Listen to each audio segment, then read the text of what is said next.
Hi.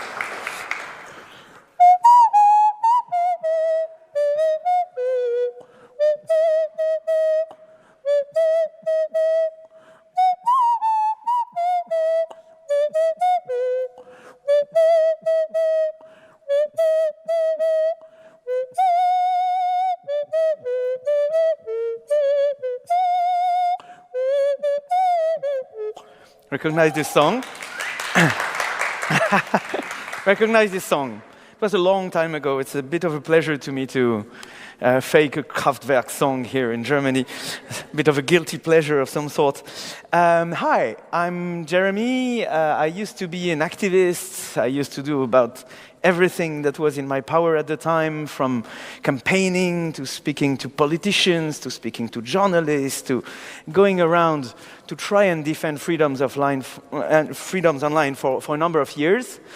Since then, I recovered from burnout and managed to take a bit of distance from what I was doing before.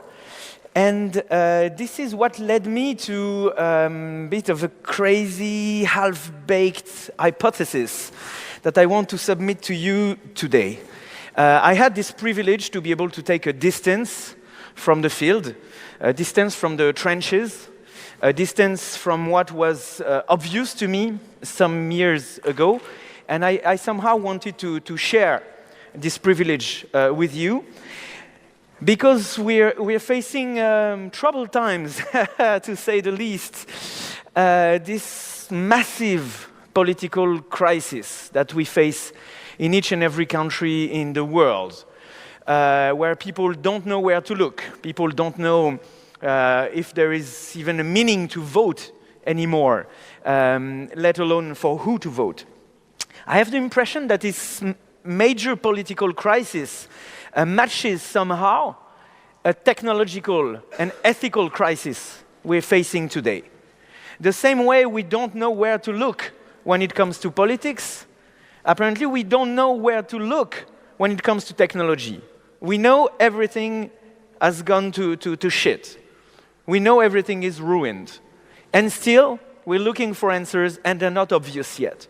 So what I want to propose here is in no way answers, but maybe a way of asking the questions and maybe asking the questions in a different way. So we live in these times where we have so many friends on social media and connections everywhere, but yet somehow we feel alone. We live in this era where we have access to everything with the internet, right? But nevertheless, we feel powerless.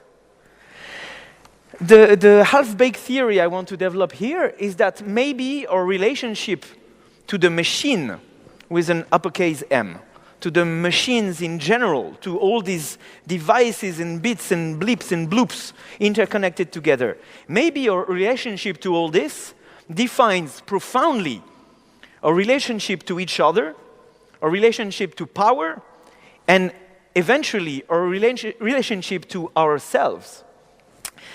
And so this is what I want to explore here with you in this small experiment, if you will. Have you ever felt like crushing a device?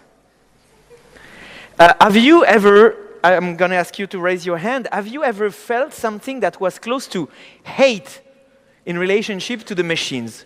Who here felt that at least once? So we have a vast majority of people here in a tech conference, so one could imagine that some of the most tech-savvy, the most knowledgeable people about technology, a majority of people here is raising their hands. So what's happening here? I remember being a kid, getting this 8-bit computer. Okay, sure, I was a kid.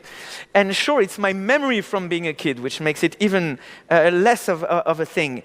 But I remember profoundly loving this bit of metal and silicon and bits and blips and bloops. This thing was my life for a number of years. When I was, I don't know, 12 or 15 years old, if I would have been asked to choose between my friends and my computer, I'm afraid I would even have chosen the computer. And I don't know if you remember this era. I don't know how old and obsolete it makes me sound to even speak about it. Those machines were rather simple. You would open them with a screwdriver, you would look at their manual, and in the end would find a list of each and every component that were chained together on the circuit. You would have access to everything about the machine. Nothing was hidden. Everything was there for you to play mostly, or program a bit, and do stuff.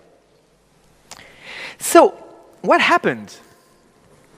What happened from then to now? Now it seems like we are living in this dystopian present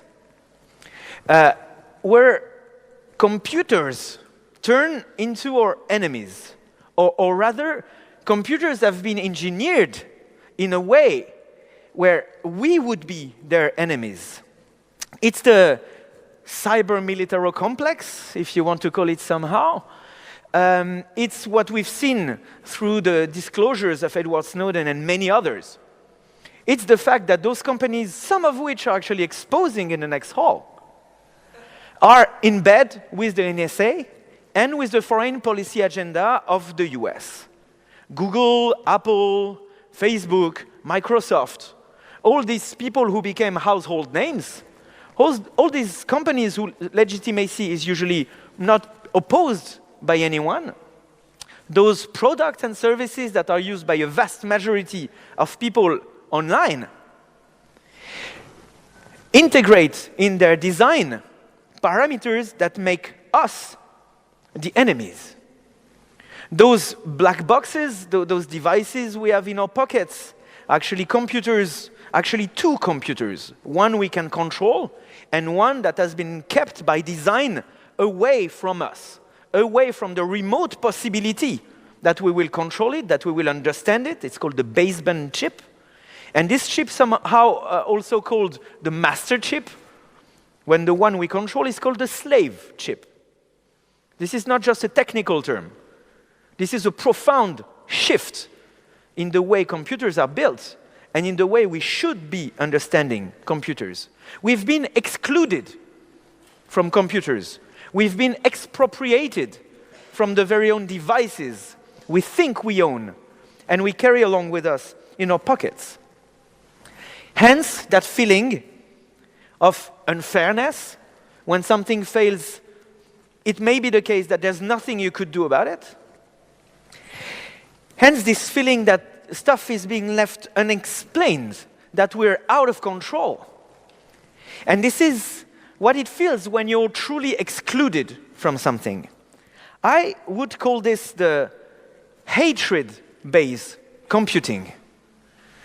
Computing platforms that are designed to take us, the users, the people, as potential enemies of the machine. We're all potential enemy combatants. We're all accessible to the NSA and its peers. Everything we do, everything we say, is being transmitted and stored in a way that makes it possible someday to go back towards it. So, what's happening there? What's happening there in a world where we know that algorithms are about to take some of the most important decisions in our lives? When these very computers that have been designed by those companies in bed with NSA are about to decide who is about to get an insurance policy or not, who is about to get a loan or not, who is about to be hired or not. When we're excluded from these decisions, when the whole process has been made in an obscure way where we cannot understand and even think about what's going on, this is when we feel lonely. This is when we feel powerless. This is when we feel there is no hope about the world. This is when we don't have the possibility anymore to understand what's going on. This is when, by design, by engineering, and by the commercial will of a few companies, we lose the ability to even exert our critical thinking. And eventually we lose our ability to participate in society. So, let's think for a while. Let's ask ourselves, what's going on here? And is there a way out? Is there a way forward? In a world of hatred-based computing, where will we find love? Is there any love to find in this world? Well,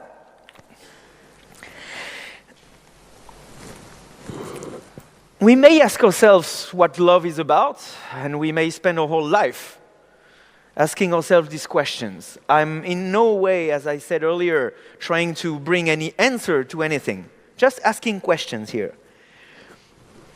What if love was somehow about understanding? What if love was about tolerance? When you love something or someone, you know they have flaws. You just accept these flaws. When you love someone, something that may have been completely unacceptable, intolerable the day before, becomes acceptable because you understand. Because you understand someone. Because you understand that someone is diverse, has several aspects to their personality, that you understand that this someone is not perfect. This understanding in love is somehow a reflection about ourselves, a reflection about an understanding of our very own selves. Understanding that you love someone with their flaws is somehow getting a step closer to loving yourself with your own flaws, and accepting to be loved by someone with your own flaws. It's about tolerance, it's about understanding, but it's also about support. It's about being there with someone, for someone, maybe also when everything is not rosy, maybe when everything is not going well. It's about being there in the difficult moments for someone. Well,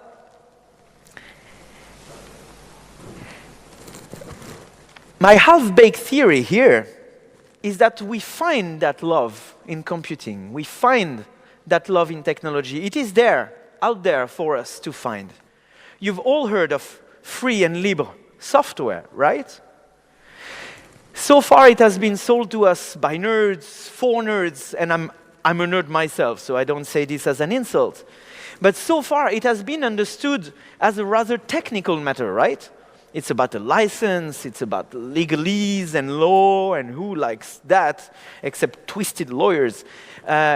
Who cares about this software even, really? Seriously, bits of lines of code. We rather click on the friends and the stars and the hearts. But really, free software is about love. And that's what I'm all about here. Free software is about understanding that computers are not perfect, that the world we live in is not perfect, that the way we interact and communicate together is not perfect. Free software is this object here in the center of this room, in the center of humanity, is an object that is at the same time immaterial and belonging to everybody. Free software is a way to organize a public sphere in which we produce industrial matter to make sure that everybody will be part of it, that everybody will have the same freedoms that the initial author on the bit of software. Free software is before everything a social contract. It's about saying, if you agree to be part of that club where we all love and share, then be welcome. If you're a hoarder, if you're an exploiter, if you want to make people prisoners, then go and play somewhere else. That's what free software is all about. It's about this possibility of participation. And you remember, I told you in my idea, love is about understanding, which means understanding of the flaws of the others and the flaws of ourselves. So maybe there's something to think about here. When we see a piece of software, when we've been bathed in the marketing of those companies, and I think of Apple in particular, where everything should be of one shape, of one aspect, uniform, and you shall learn to love the uniformity. You shall recognize yourself, identify yourself with this uniformity, where you can't think, where you can't criticize, because you can't know what's happening. When you've learned to appreciate a piece of software or a screen on a computer that way, what do you think of free software? This is missing here. This is not really pretty. This could be a little bit different. This could be a little bit prettier. Nah, I'll just go and do something else and go back to my Apple. My point is that if we learn to love these flaws in free software, we'll get immense reward from it. Because learning to love something wholly, including its flaws, in the end helps to love ourselves. Whenever we see something that is not working well in free software, it doesn't mean that somebody highly paid in some company in Silicon Valley has not been doing their job right. It means that one of us has an opportunity here to help come and participate and do something right. Everything that is missing today in the field of free software is as many opportunities to all of us to be part of this worldwide initiative towards bringing back love in computing. Loving what doesn't work, understanding what doesn't work, is an essential process when understanding what does work. And my theory here is that this mere fact, this simple exercise of trying to understand what works and what doesn't, when done in a benevolent way, is precisely what brings us to a path of understanding, what brings us in a state of mind where you don't consume anymore a machine whose control has been taken away from you, but when you become a participant. Free software with this beautiful sum of glitches and quirks and blips and bloops brings us face to face with our very own diversity, with our very own contradictions, with our very own flaws. But if, when facing our very own flaws, we decide to look somewhere else and walk away, how is it that we become better persons? How is it that we even have an opportunity to have any influence in this world? My point here is that this infinite energy that is love and passion can and must be channeled together towards building this world where our imagination and our understanding will be mutualized for experimenting. That's the heart of what we can do with ourselves, with others, and with the world, with an open approach to things. We can experiment, and that's what free software is all about. It is about trying something, pushing it out there, and ask the world, what do you think? Maybe we made a mistake. Then we learn how to not make this mistake again. Experimenting is the path towards philosophy, as it's being called in the CCC sometimes. It's the path towards accepting our mistakes the same way we accept our flaws, and value our mistakes the same way we could value our flaws. Because learning from them is learning to become better. As a conclusion, free software is not an end in itself. I think it is truly an inspiration for models in society where we can work together with joyful and collaborative practice, where we accept our diversity, where there is a role for every one of us. Free software is not about code, really. It's about a common practice and a common understanding. You contribute to free software with translation, with using free software, with sending an email to its author saying, hey, you're good, I like it.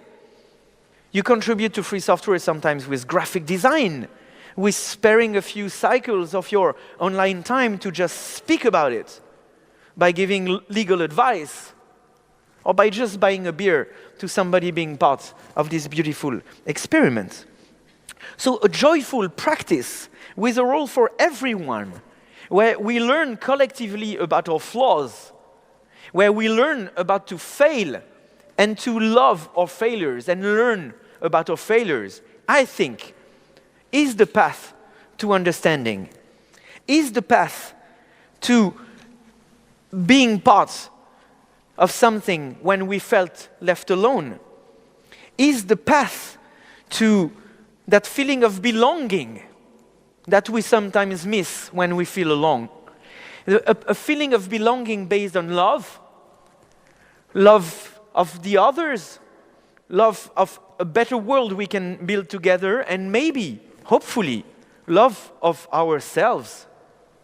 And I thank you very much, and I want to hear you about that now. Thank you.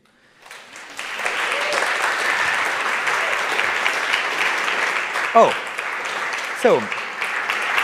Thank you very much, Jérémie, for this much-needed love, call to love. And I guess we have time for questions. We have time for 2 or 3 questions or other reactions. While waiting for the first question, even more. Here is a slide that is way too small for anyone to read, I hope.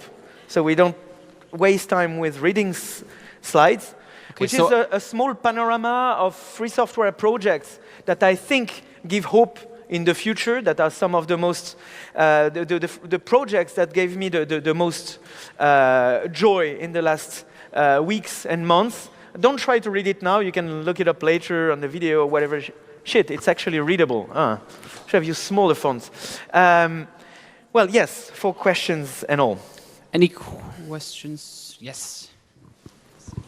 So, thank you so much for the love that you put in the movement. And I wanted to ask, because it's a question that I'm asking everyone, do you think that this can be a good departing point for a new form of internationalism? And how, I want like you to elaborate how this can connect people who do not speak the same language, but who share the same love. Well, thanks for this, this essential question. Internationalism has always been fought by the nationalists and fascists of every sort. I think internationalism is something truly scary for whoever wants to reinforce the myth of the nation-state and all the borders and flags and oppression that come along with it. I think that inevitably, as we are witnessing maybe the failure of nation-states and the failure of politics as it was conceived before, we'll be looking for alternatives, and that these alternatives will be international and will be cross-border. Free software as a movement is international from its inception. I cannot tell you if we will truly manage to reach peace, love, and unity on a global scale yet. Of course, those cultural differences exist. Composing with them is a great part of the learning. We see this happening today. I don't know if you've heard of Mastodon, which is a life-scale social experience of federation, so the decentralization of communication. I don't know what Mastodon will be in 6 months or 1 year from now, but what happened is already an amazing experiment. And there's amazing teachings we have already from that. 1.6 thousand networks, computers over the network are part of this Mastodon thing.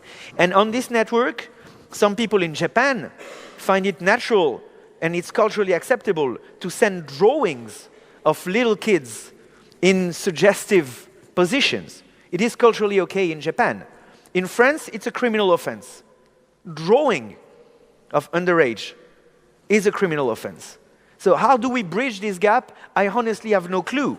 What's happening in between these instances on Mastodon is therefore the way to go, where with benevolence towards each other, we try to see how it goes. We try to somehow hack in production because there is no other way than to try and maybe fail and try again. So I hope that inevitably we'll be going towards some form of, if not internationalism, some more international cooperation in between people, yes. Okay. Any more questions or reaction? There would be time for one more, maybe. If not, then... Well, if we have time for one more, that's exactly enough time that I need to go back to this and invite you to find one of these projects that would speak to your heart. There are projects here related to operating systems and software, like CubesOS, like Alpine Linux, like Replicant, that is a fully free software distribution for mobile phones. In the hardware section, you can see low risk that might be the next computing platform for freedoms online. You can see the wonderful KiCad that enables you to design free hardware with very, very professional tools.